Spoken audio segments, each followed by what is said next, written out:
So we're heading back to school after the break. Here are some mistakes that you will definitely want to avoid. Well, welcome back to the Teach for the Heart podcast, where we tackle teaching challenges from a biblical perspective. Why are we here? Because we don't believe that our spiritual walk and teaching profession should exist in two separate domains. Rather, the hope we have in Christ should change how we approach everything, not just at home, but at school as well. So join us as we explore both the spiritual and practical sides of key teaching challenges, integrating them together so we can succeed at teaching, glorify God, and make a lasting difference in our students' hearts and lives. This episode is brought to you in partnership with the Herzog Foundation. Today, I'm joined again by Julie, one of our Teach for the Heart team members and our podcast manager. Julie, thank you for being with us again today. Yeah, thanks again for having me. So today, we're going to be talking about some mistakes that we want to avoid when we're coming back from a break, right? In a break, it's a little bit of a fresh start, coming back from the break, heading back into the classroom. But there's some things that we don't want to do, and then some things that we do want to do. So we're excited to dive into these with you today. So the first one that we have is one that I've definitely made before. And it's a little bit tricky to explain, but it basically works like this. Sometimes when we come back from a break, we had trusted in that break to revive us. And so when we're heading back into the break, we're really frustrated because it wasn't enough. So it's this idea of I had counted on the break to make everything better. I thought I would feel revived. I thought I would feel refreshed. And here I am coming back to the break and I'm not. And the real problem there is that we put too much trust in the time off. Now, time off is good. It's important. We need that downtime. We need that rest. But if there is some really big issues going on or some really big challenges that we're facing, often a break is not enough for us to totally feel ready to dive back into them. And I think there's two ways to tackle this. One is on the spiritual level. It's recognizing that a lot of times what we really need to do is find our hope in Christ, not in how we feel or the problem going away, and recognizing like Christ is with me and God will help me. And I need to work through my emotions towards this issue with Him so that I'm ready to engage and not just thinking if I took time off that I'll magically just feel better about it. And I think the second thing from a practical standpoint is sometimes there are things that need to change. Like sometimes there's things happening that are leaving us exhausted or overwhelmed. And what actually needs to happen is I need to change how I'm approaching this, or I need to advocate for a change in the schedule, or, there's something practical that I need to do differently so that I can work more sustainably. So my advice is if you are finding yourself like, I'm not ready to go back, and it's because I was hoping I would feel better, to dig in and just recognize, ready or not, here it comes, and to dig into both the spiritual and practical side, looking for, okay, how can I approach this and dive back in from that perspective? Right. Yeah, I've absolutely done the same time and time again, which I hate to admit, but it's true. And we always think, oh, if I just had a 3-day weekend, or oh, if I just had a week off or 2 weeks off. And like you say, the break is such a gift. Like it is much needed. We need that physical rest and time with family to rejuvenate, but it's not going to magically fix your burnout or the months of stress that you have, just endured. And it's not going to erase the energy that you've expended. And so, like you said, taking time to identify what it is that's really making us feel that way. And if it's something that's self inflicted, like can we readjust our schedules or the way that we're taking home work? Then I think that's things to really reevaluate. And also, too, like you said, I was reminded of a scripture. So, Matthew 11:28, Jesus said, "Come to me, all who are weary and burdened, and I will give you rest." And, I stopped to think that was written so long ago, and how much that applies today. And it's not just an invitation for that 1 week break in December. That is an ongoing invitation all year long that we should take advantage of. Yes, absolutely. So thank you so much for sharing your thoughts on that. Yes, just going to God because He is the one that gives us rest. Absolutely.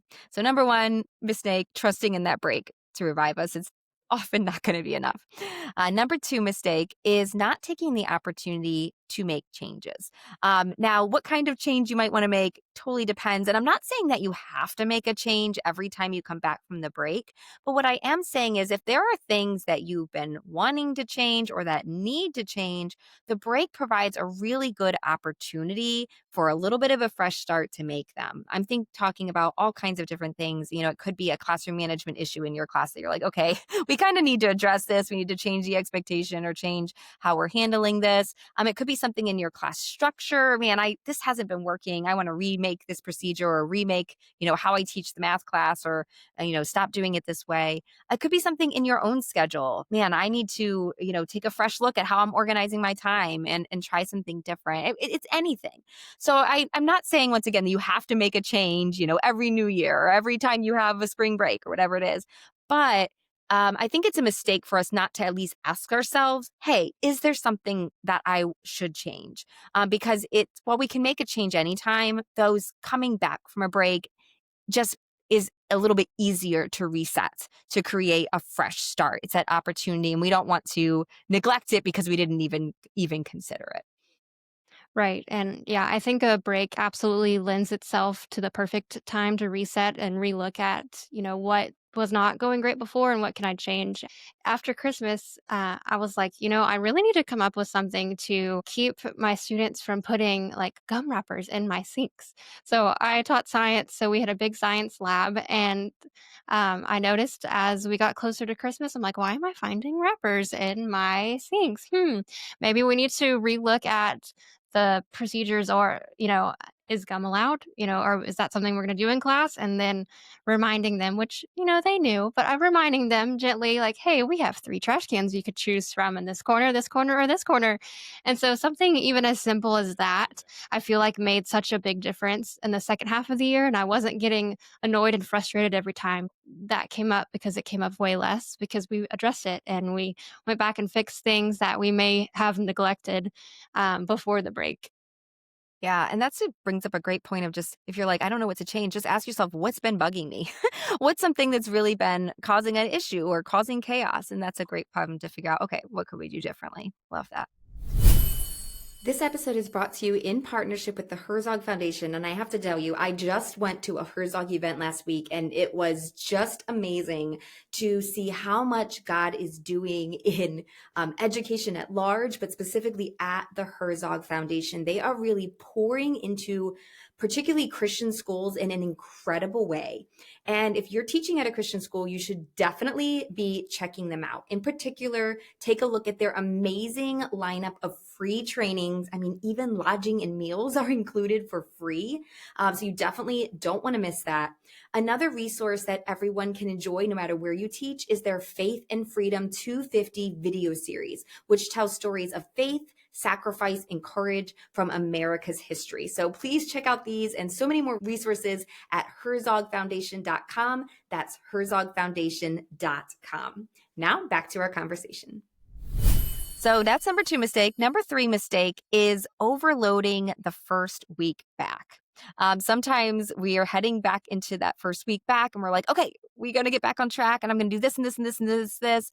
And we just kind of hit the ground running and it's like too much too soon. So we want to be kind of careful in how we plan that first week back. Julie, you had a lot of good thoughts on this that you could share. Yeah, and coming from teaching a tested subject too, it's really hard to think, okay, we've got this test in April and I have to hit all of these standards before we get there and then also leave time for review for the test. And so I think just kind of reminding myself that first day back, maybe the first 2 or 3 days back, depending on, what break we're coming back from is you're not behind. It's okay. It's all about reentry, not about productivity. So I always try to make a point to take time to let the kids reflect and review on what we learned, find fun ways to kind of incorporate that, refresh their memory, but then also give them a chance to like have a glance at what we're going to be doing in the future, like get them excited about what we're learning. And all of that is just as impactful rather than, coming back day one and putting the book on the desk and say, here you go, flip to page 14.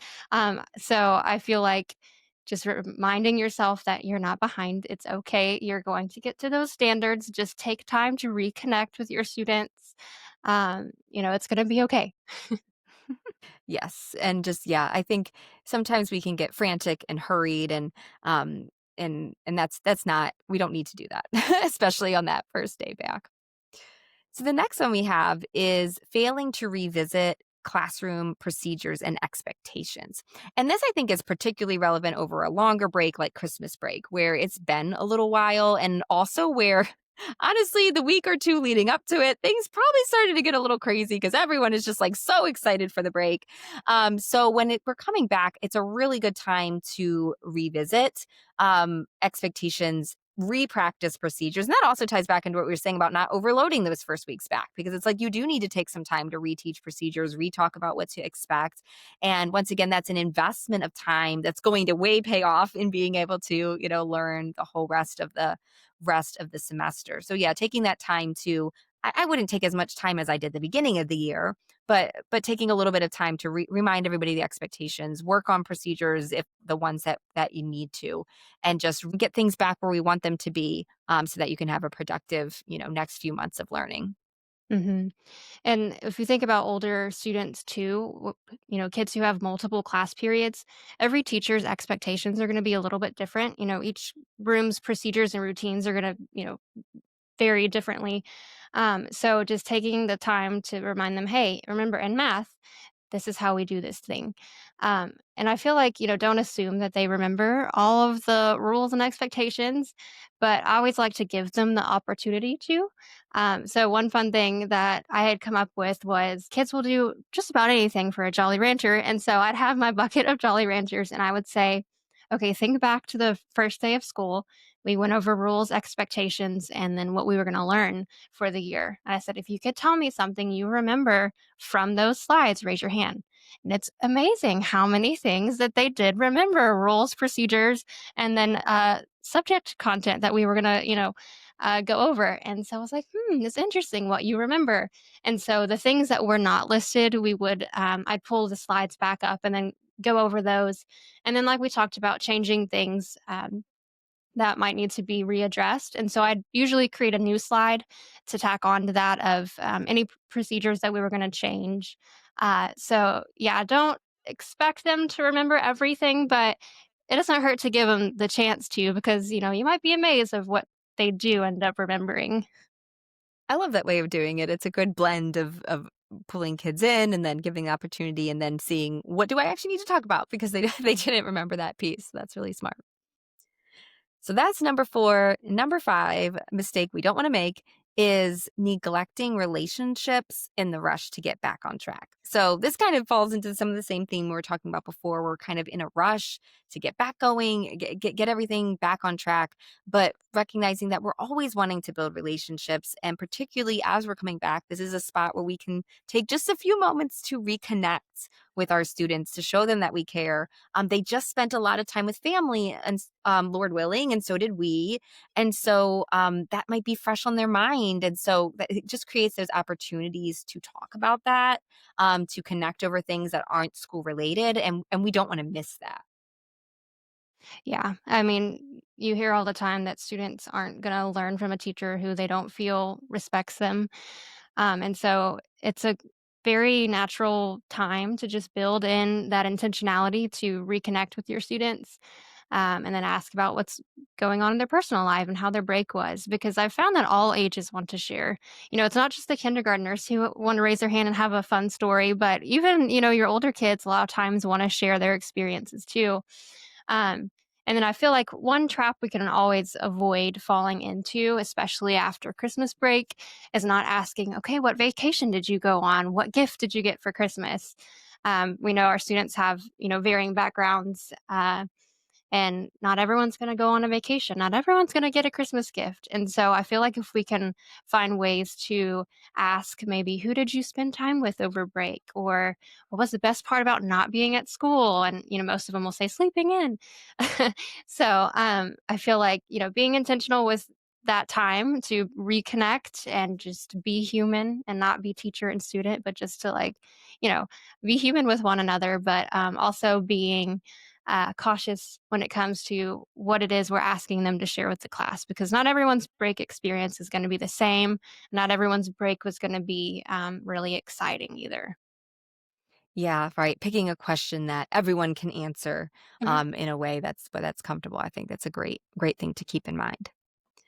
So that's number 5. And then number 6 mistake we don't want to make returning from break is we don't want to not seek God's guidance on what to adjust. In other words, we want to pray about everything that we're doing, right? We've talked a lot about, taking the break as an opportunity to make changes, right? About not overloading the first week, making sure we revisit our expectations, relationships, like all these things we want to bathe them in prayer, right? Asking God to guide us, help us know what questions to ask, who to talk to, who to connect with, what things to focus on, and recognizing that, yeah, we can do that on our own and maybe we'd even do a good job, but we're neglecting that opportunity to invite Christ in to this space. And obviously, he has so much more wisdom and knowledge of what's going on in those students' lives than we do. And so, allowing him to speak to us is going to make us more effective, and it's also deepening our relationship with him. So, I mean, there's so many reasons to do this, but I honestly just think in the busyness, I know speaking for myself, I can sometimes just like, oh, I going through my to-do list and I didn't pray about any of these things I just got done. So definitely always valuable anytime we invite God in and pray about it and listen to him as we're making even these small day-to-day decisions. Right. And a lot of times our classroom problems can be complex. It might not seem like that to us, but we don't always see the whole picture. We've got bias and emotions and preconceived ideas, but I feel like praying for clarity or a new perspective and, like you say, guidance on what to change because he sees what tomorrow holds. We do not. And so just trusting him to help us prepare and make those changes is so, so important. Absolutely. And he's always there, right? He cares. He's just a prayer away. He's with us all the time, but he wants us to reach out to him so that we know that the answer came from him and not from ourselves. And we can grow our faith in that way. So I encourage you to do that every single day and today as you're heading back from break. Thank you guys so much for talking about this. I hope kind of thinking through some of these mistakes is giving you some ideas and hopefully help you avoid some of these mistakes that we've definitely made from time to time heading back to break. Julie, do you have any final advice for people as we wrap up? I would say just remembering that it's a natural, like, reset, restart. God's mercies are new every morning, and so it's just like a natural deep breath of, "Okay, here we go, we're starting again." Take the things that you loved from the before the break and change the things that don't, and I feel like even making those small adjustments can really impact the rest of your year. Absolutely. Well, thank you guys so much for being with us. We enjoyed talking with you today. And there's all kinds of resources we have. If you, as you think about this, you're like, man, I could use some help. We have free trainings on classroom management. We have free trainings on time management. We have full courses, Classroom Management 101, Reclaim Your Time 101, Hope Renewed. So we have so many things to help you. If you want to check those out, we'll link to some of those in the show notes. And then also, if you just go to teachfortheheart.com and scroll down, you can see so many of those resources there. So if there's an area where you feel like, man, I could really use some more practical help, definitely hop on over. We'd love to be able to help you kind of dive deeper into some of these topics that you might want to adjust, but not quite sure what to adjust.